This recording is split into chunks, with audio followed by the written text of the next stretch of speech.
I gave everything to my family. Then they turned on me. Here's why. Ryan, a 29-year-old man, had always been close to his family. Growing up, he was the one who worked hard to make sure everything ran smoothly.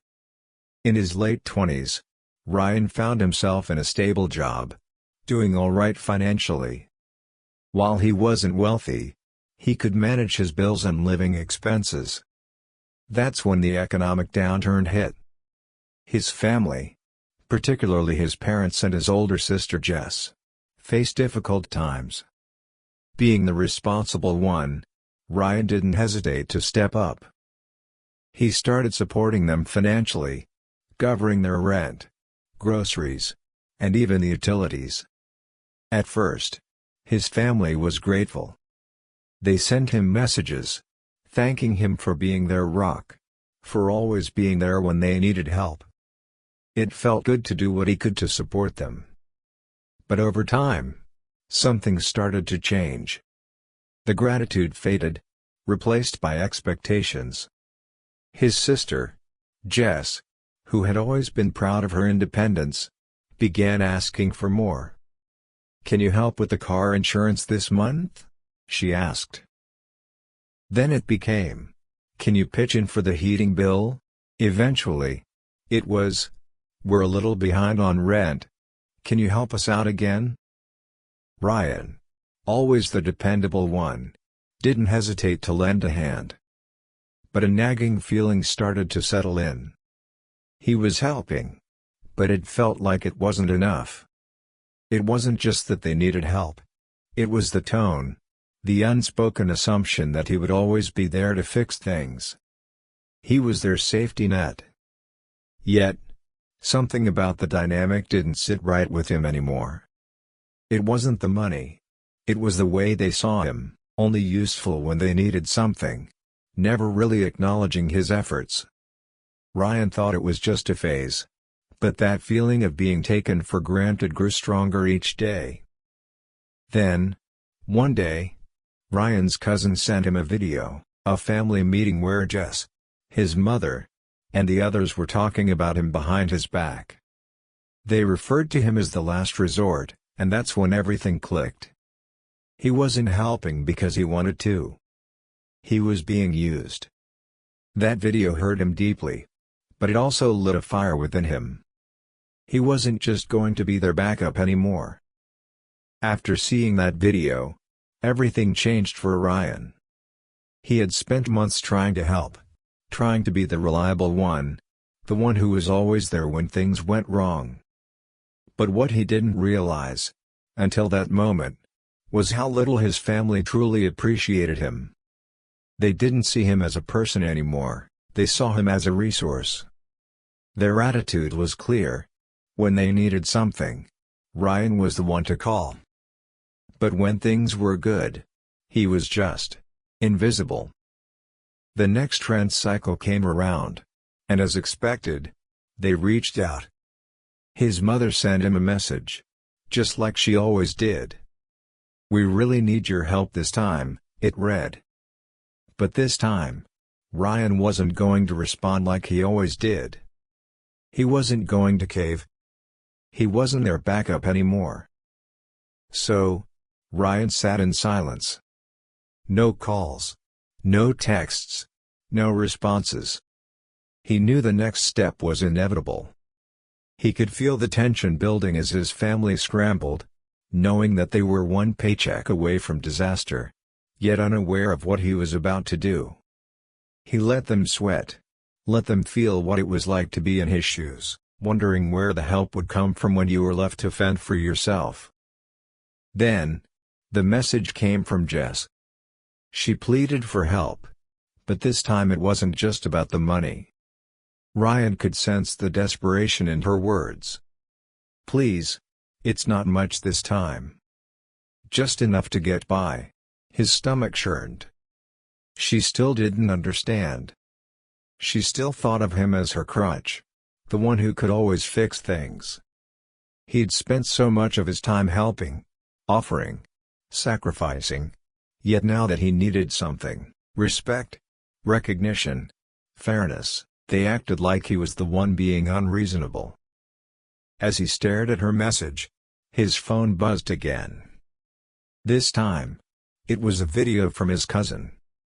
Hesitant, but knowing what was coming, Ryan opened it. There they were. Jess, his mom, and his family, sitting in Jess's living room, talking about him again. Jess's voice cracked as she complained. Why does she always act like she's doing us a favor? We've helped her whole life. And now that we need her, she's just abandoning us. Ryan felt his chest tighten. This wasn't just about money anymore. This was about respect. About setting boundaries. He didn't feel sorry. He didn't even feel guilty. He was done. This time, he wasn't going to be their last resort anymore. They had used him enough. So, without a second thought, Ryan typed his message. You're on your own this time. Good luck. The flood of texts and calls came next. But Ryan didn't flinch. This time, he stood his ground. Ryan let the silence stretch as the messages flooded in.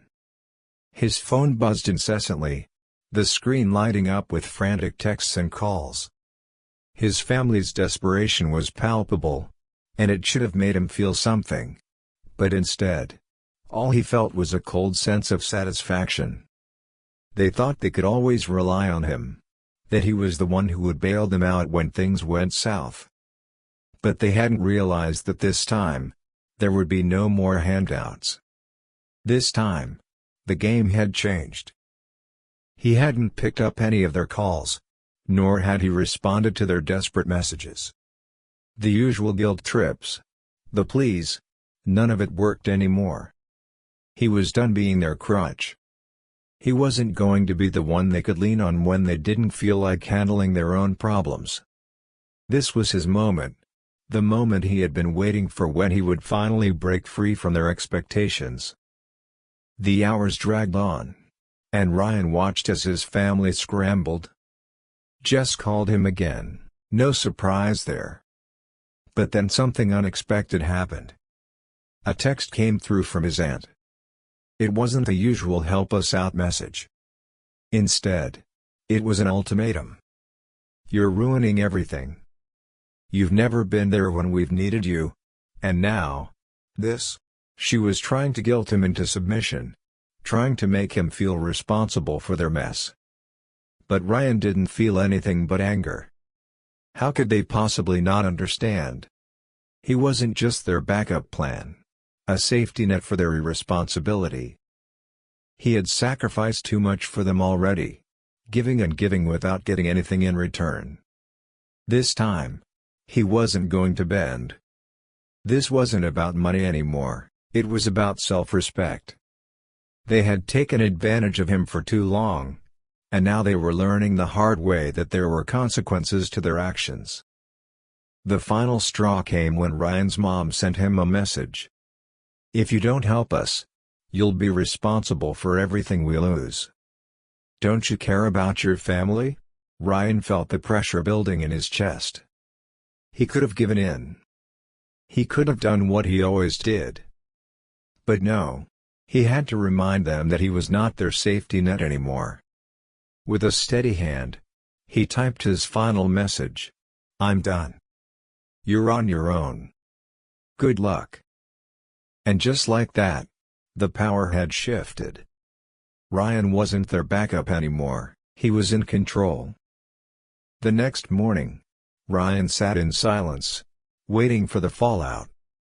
His phone rang incessantly, texts and voicemails filling up the screen with every passing minute. His family was in full panic mode now. His mother, his sister, even his aunt, all reaching out, all desperately trying to make him feel guilty. But Ryan was unmoved. He had made his decision, and there was no going back. He had been their savior for years, always stepping in when things went wrong. But this time, he wasn't going to play that role anymore. Jess's message hit him the hardest. You're leaving us to drown. "Just like that?" she wrote. "How could you do this to me after everything I've done for you?" Ryan almost laughed. Did she really believe that? After everything they had said behind his back, after everything they had taken from him without even a thank you, they were now playing the victim?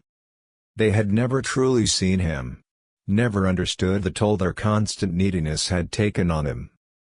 To them, he was just a tool, a way to solve their problems when they couldn't be bothered to do it themselves. He wasn't angry anymore, though. He was calm. Cold, even. He couldn't care less about their guilt trips. His decision had been made, and nothing was going to change that. But as he read through the messages, something shifted inside him. This wasn't just about them using him. It was about how far they were willing to go to manipulate him into feeling responsible for their failures. And that, more than anything, fueled his resolve to never let them control him again. But then, just as he was about to turn his phone off and ignore it all, a message came through that stopped him dead in his tracks. It was from his dad. Ryan hadn't heard from him much during all of this. He had stayed silent, not adding to the chaos. But now, his message was different. "I don't know what's going on, son. But we've all messed up. We've been taking you for granted. I'm sorry. We need you, but we need you to help us fix this. We can't do it without you." For the first time, someone in his family was admitting the truth. His dad was asking for help, but it was different this time. Ryan could hear the sincerity in his voice, the exhaustion, the realization that they had pushed him too far. He thought about the past, about how he had been the one to always clean up their messes, how he had been the one to hold them together when they couldn't hold themselves up. But that was over now. Ryan wasn't going to fix their problems anymore. He wasn't their savior, their backup plan. This time, they were on their own.